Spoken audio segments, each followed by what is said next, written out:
जय हिंद दोस्तों, स्वागत है आप सबका हमारे YouTube चैनल शाही आईएएस में। मैं आप लोगों के लिए आज पॉलिटी के 10 इंपॉर्टेंट क्वेश्चन लेकर आ रहा हूं और ये वैसे क्वेश्चन है जो किसी न किसी एग्जाम में पूछे गए हैं। और ये जो क्वेश्चन है हमारा, ये भारतीय संविधान की प्रस्तावना से संबंधित है, यानी कि जो प्रियम्बल ऑफ इंडिया है, ये उनसे 10 इंपॉर्टेंट क्वेश्चन है। आने वाले किसी भी एग्जाम में आपसे पूछे जा सकते हैं। इसलिए आपसे उम्मीद करेंगे हम कि आप इस लेक्चर को अच्छे से देखें, ताकि आने वाले एग्जाम में प्रियम्बल से आपका एक भी क्वेश्चन गलत ना हो। ठीक है, तो देखिए, हम लोग ऐसे ही 10 या 20 इंपॉर्टेंट क्वेश्चन का एक सीरीज लेकर आ रहे हैं, जो कि हफ्ते में 2 से 3 दिन आपको हमारे यूट्यूब चैनल पे मिलेगा। ठीक है, तो आप जुड़े रहिए हमारे साथ। देखिए, पॉलिटी का हम तो एक ये लेकर आ ही रहे हैं, जो रेगुलर हमारा क्लास चल रहा है वो तो रहेगा ही, साथ साथ एमसीक्यू के फॉर्म में भी आपका एक प्रॉपर तैयारी कराएंगे, ताकि किस तरह से क्वेश्चन आपसे एग्जाम में पूछे जा सकते हैं वो भी आपको पता चल सके। ठीक है, तो चलिए स्टार्ट करते हैं आज के अपने पहले क्वेश्चन के साथ इस लेक्चर को। देखिए, पहला क्वेश्चन हमारा क्या कह रहा है। भारतीय संविधान की प्रस्तावना में धर्मनिरपेक्ष शब्द कब जोड़ा गया? धर्मनिरपेक्ष यानी कि जो सेकुलर वर्ड है, उसको कब जोड़ा गया था भारतीय संविधान की प्रस्तावना में? देखिए, जो मूल संविधान था उसमें किसी भी तरह का कोई धर्मनिरपेक्ष शब्द को नहीं जोड़ा गया था, यानी सेकुलर वर्ड की बात नहीं की गई थी। लेकिन 42वें संविधान संशोधन, कौन सा संविधान संशोधन? 42वें संविधान संशोधन 1976 के द्वारा धर्मनिरपेक्ष शब्द को हमारे संविधान में जोड़ा गया था। धर्मनिरपेक्ष शब्द के साथ दो और वर्ड को जोड़ा गया था। कौन कौन सा? एक तो समाजवादी यानी कि सोशलिस्ट वर्ड को जोड़ा गया था, और एक इंटीग्रिटी यानी कि अखंडता वर्ड को जोड़ा गया था।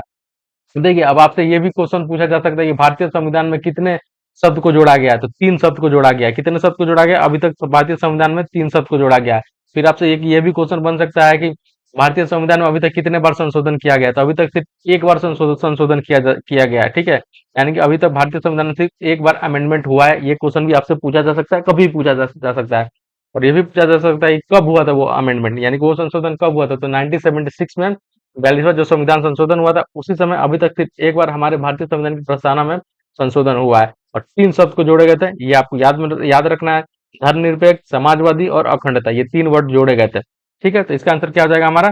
इसका आंसर हो जाएगा हमारा 1976। ठीक, चलिए नेक्स्ट क्वेश्चन देखते हैं हम लोग। ठीक है, नेक्स्ट क्वेश्चन क्या कहता है हमारा।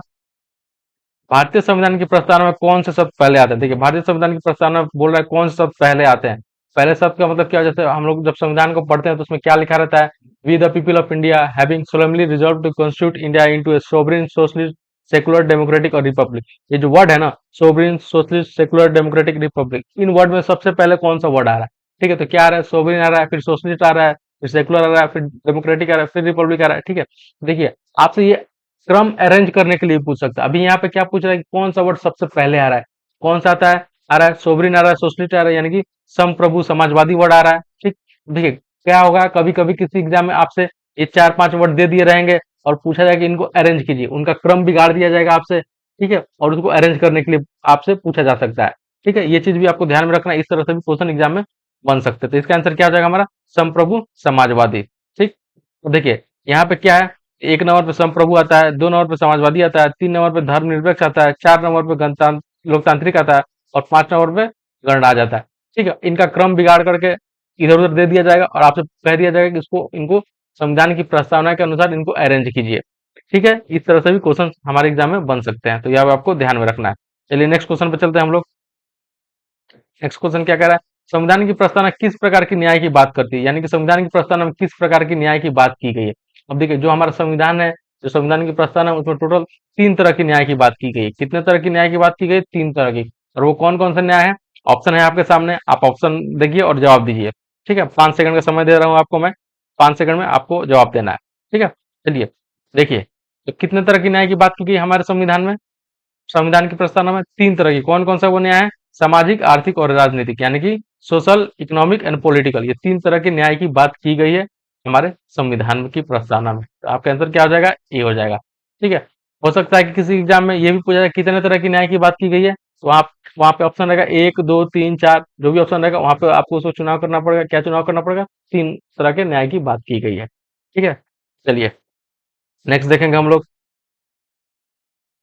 नेक्स्ट क्वेश्चन क्या है हमारा? देखिए, प्रस्तावना में संप्रभुता का क्या अर्थ है? संप्रभुता का क्या अर्थ है ये हमें बताना है। ठीक, अब देखिए, प्रस्तावना में संप्रभुता का क्या अर्थ है, देखते हैं हम लोग। ऑप्शन क्या क्या है हमारा? ऑप्शन क्या है हमारा? बाहरी ताकतों से स्वतंत्रता। ठीक है, नेक्स्ट ऑप्शन क्या है हमारा? आर्थिक स्वतंत्रता, सामाजिक स्वतंत्रता और न्यायिक स्वतंत्रता। तो ये क्या हो जाएगा हमारा? संप्रभुता का मतलब क्या होता है कि हम सोवरीन है, हम सुप्रीम पावर है, हमारे ऊपर कोई बाहरी ताकत नहीं है, हम हमारे ऊपर किसी का कोई कंट्रोल नहीं है। ठीक है, तो इसका आंसर क्या हो जाएगा? समय है आपके पास 5 सेकंड का, जवाब दीजिए हमें। इसका आंसर क्या हो जाएगा? बाहरी ताकत से स्वतंत्रता, यानी कि आपके ऊपर किसी और देश का कंट्रोल नहीं है, किसी और संस्था का, किसी और ग्रुप का आपके ऊपर कोई कंट्रोल नहीं है। आप स्वयं में क्या है? सोवरीन है, सबसे ताकतवर देश है। ठीक है, चलिए नेक्स्ट क्वेश्चन चलेंगे हम लोग।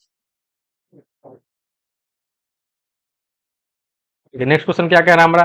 भारतीय संविधान की प्रस्तावना में कितनी बार संशोधन किया गया? देखिए ऊपर हम लोगों ने डिस्कस किया था कि आपसे ये भी क्वेश्चन पूछा जा सकता है कि भारतीय संविधान में अभी तक कितनी बार संशोधन संशोधन किया जा चुका है।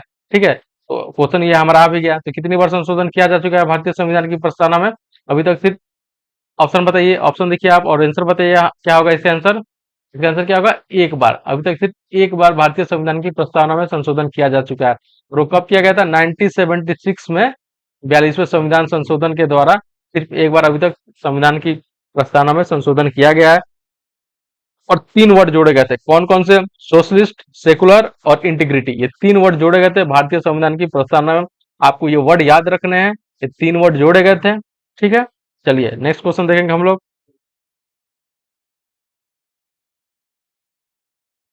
ठीक है, संविधान की आत्मा किसे कहा जाता है? देखिए संविधान की आत्मा किसे कहा जाता है? तो किसे कहा जाता है संविधान की आत्मा? आपके पास सामने ऑप्शन है, मौलिक अधिकार, नीति निर्देशक तत्व, या प्रस्तावना, या फिर राज्यपाल। किसको कहा जाता है? सबसे इजी क्वेश्चन है ये, संविधान की आत्मा किसे कहा जाता है? तो इसका आंसर क्या हो जाएगा? जल्दी से आंसर दीजिए आप लोग। क्या हो जाएगा इसका आंसर? प्रस्तावना, यानी कि भारतीय संविधान की जो प्रियम्बल है, जो प्रस्तावना है, उसको क्या कहता है? संविधान की आत्मा कहा जाता है। ठीक है, और जो नीति निर्देशक तत्व है, इनको क्या कहा जाता है? इनको Nobel feature of the Indian constitution कहा गया है। किसके द्वारा? डॉक्टर भीमराव अंबेडकर के द्वारा। और जो मौलिक अधिकार है, मौलिक अधिकार को क्या कहा जाता है? Magna Carta of India Indian constitution. ये वर्ड भी आपको ध्यान में रखना है, ये नाम भी याद में रखना है कि किसको क्या कहा जाता है। अगर मौलिक कर्तव्य के बारे में पूछा जाए तो मौलिक कर्तव्य को Magna Carta of Indian constitution कहा जाता है, और नीति निर्देशक निर्देशक तत्व को noble features of the Indian constitution कहा जाता है, और प्रस्तावना को संविधान की आत्मा कहा जाता है। ये चीज आपको याद में रखना है। चलिए नेक्स्ट क्वेश्चन देखेंगे हम लोग। नेक्स्ट क्वेश्चन क्या? भारतीय संविधान की प्रस्तावना को संविधान का हिस्सा किसने घोषित किया? देखिए पूछ रहा है, भारतीय संविधान की प्रस्तावना को संविधान का हिस्सा किसने घोषित किया? इसका आंसर क्या होगा? केशवानंद भारती मामला, मिनरवा मिल्स मामला, या फिर गोपालन मामला, या फिर गोलकनाथ मामला। तो इसका आंसर क्या हो जाएगा हमारा? जल्दी से आंसर दीजिए आप लोग, क्या हो जाएगा इसका आंसर?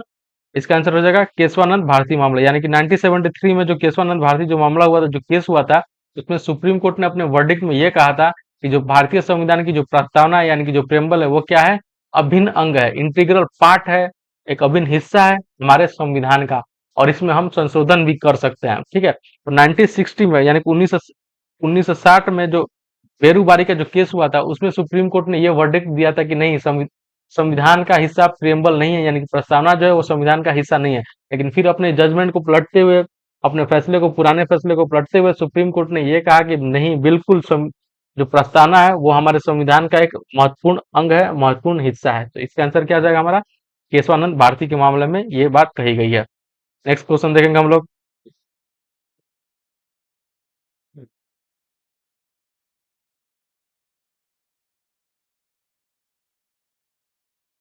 ठीक है, प्रस्तावना का कौन सा शब्द हमारे संविधान में आर्थिक समानता का संकेत देता है? देखिए आर्थिक समानता की बात की जा रही है, यानी कि कौन सा शब्द है जो हमारे संविधान में, प्रस्तावना में जो शामिल है, जिसको जिसका मतलब आर्थिक समानता होता है। ठीक है, तो आर्थिक समानता किसकी किसकी बात की जाती है? तो आर्थिक समानता का संबंध इसमें कौन सा है? समानता है, यानी कि जो समानता वर्ड है वो किसको निर्देशित करता है? वो आर्थिक समानता को निर्देशित करता है। यानी कि क्या हुआ इसका मतलब? यानी कि इक्वालिटी बिफोर द लॉ।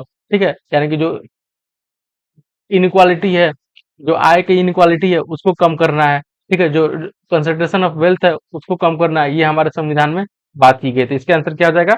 सी हो जाएगा। ठीक है, सी हो जाएगा इसका आंसर। नेक्स्ट क्वेश्चन देखेंगे हम लोग। ठीक है, भारतीय संविधान की प्रस्तावना का पाठक किस देश से प्रेरित है? नेक्स्ट क्वेश्चन है हमारा, भारतीय संविधान की प्रस्तावना का पाठक किस देश से प्रेरित है? यानी कि हम लोगों ने जो संविधान की जो प्रस्तावना लिया है, जो प्रियम्बल लिया है, कि हम लोगों ने किस देश के संविधान से कॉपी किया हुआ है, यानी कि प्रेरित होकर के हम लोगों ने अपने देश में शामिल किया हुआ है। ऑप्शन क्या क्या है हमारा? ब्रिटेन, अमेरिका, फ्रांस या फिर ऑस्ट्रेलिया। 5 सेकंड का समय आप लोगों के पास, आंसर दीजिए इसका। क्या हो जाएगा इसका आंसर? अमेरिका। यानी कि जो अमेरिका का जो प्रियम्बल है उससे ही प्रेरित होकर हम लोगों ने अपने देश के संविधान में प्रियम्बल को जगह दी हुई है। ठीक है, चलिए नेक्स्ट क्वेश्चन देखेंगे हम लोग। अब देखिए, ये तो हम लोगों ने अमेरिका से प्रेरित होकर के हम लोगों ने इसको अपने देश में शामिल किया। लेकिन कंटेंट की बात की जाए, ठीक है, जो उसका स्पिरिट है अगर उसकी बात की जाए, तो वो हम लोगों ने कहाँ से लिया हुआ है? तो वो हम लोगों ने जो ऑब्जेक्टिव रेजोल्यूशन था, यानी कि उद्देश्य का प्रस्ताव प्रस्ताव था, जो पंडित जवाहरलाल नेहरू के द्वारा 13 दिसंबर 1946 को, कब? 13 दिसंबर 1946 को संविधान सभा में जो स्पीच दिया था पंडित जवाहरलाल नेहरू ने, उसी का स्वरूप झलकता है हमारा जो अभी अभी प्रियम्बल है, उसके रूप में जो ऑब्जेक्टिव रिजोल्यूशन है उसका स्वरूप झलकता है। ठीक है, तो ये बात भी आपको ध्यान में रखना है। आखिरी क्वेश्चन है हमारा, भारतीय संविधान की प्रस्तावना में बंधुता शब्द का क्या महत्व है? यानी कि जो बंधुता शब्द है, जो फ्रेटर्निटी वर्ड दिया गया है, उसका क्या महत्व है? ऑप्शन है हमारा, राष्ट्रीय एकता, व्यक्तिगत स्वतंत्रता, सांस्कृतिक विरासत या फिर न्यायिक व्यवस्था। इसका आंसर क्या हो जाएगा? इसका आंसर हो जाएगा राष्ट्रीय एकता। देखिए, जो बंधुता जो शब्द है ना, जो फ्रेटर्निटी है, वो क्या कहता है? एकता और इंटीग्रिटी, यानी कि यूनिटी और इंटीग्रिटी को बढ़ावा देने की बात करता है, ताकि देश में क्या रहे, देश में एक यूनिटी बनी रहे और अखंडता बनी रहे। ठीक है, और तो बंधुता का क्या मतलब हो जाएगा? राष्ट्रीय एकता और अखंडता की बात करता है, तो इसका आंसर हो जाएगा, ये हो जाएगा हमारा। ठीक, चलिए, आज के लिए बहुत बहुत धन्यवाद। बहुत जल्द मिलेंगे हम कुछ नए क्वेश्चन के साथ, कुछ नए टॉपिक के साथ। तब तक के लिए आप पढ़ते रहिए, मस्त रहिए और आबाद रहिए। जय हिंद।